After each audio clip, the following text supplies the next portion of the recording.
Let's talk technicals with Kevin Green. S&P's right now 57.34. Good morning, KG. Obviously not a good session yesterday. And this morning, I'm not sure anything's obvious yet because we're trying to do the old bad is good. But then the question is, do the data really matter that much when they're kind of twisted by one-time events?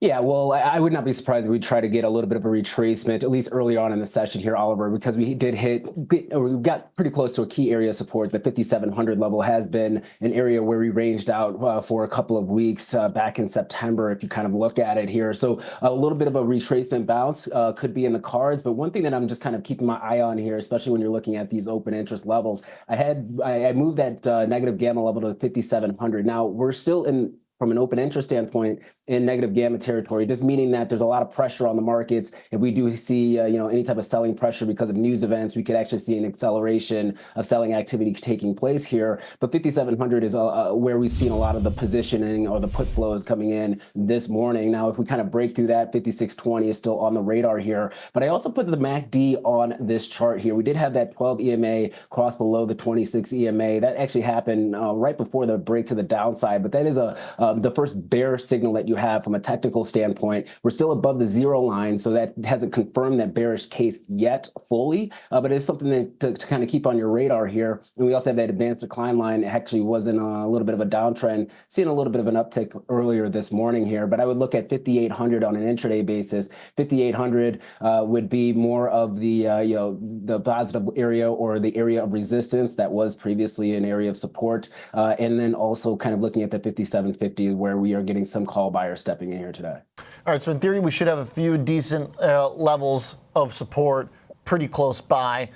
Maybe that means at least we hold on for the ride into the weekend. I guess just at least not going down further would be at this point kind of a successful way to end the week.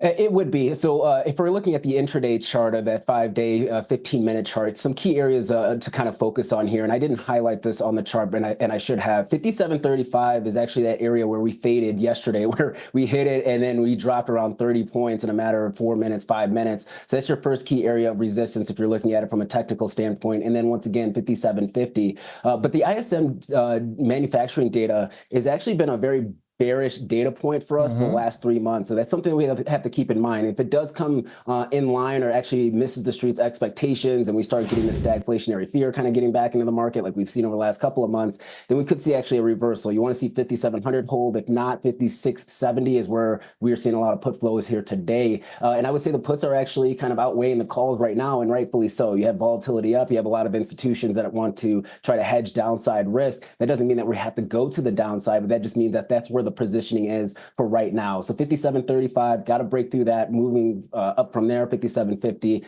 downside, 5,700 has to hold. If not, 57.60 or 56.70 will be your next area of support right now. All right, cool. Sounds like we should have some opportunities along the way to find some support.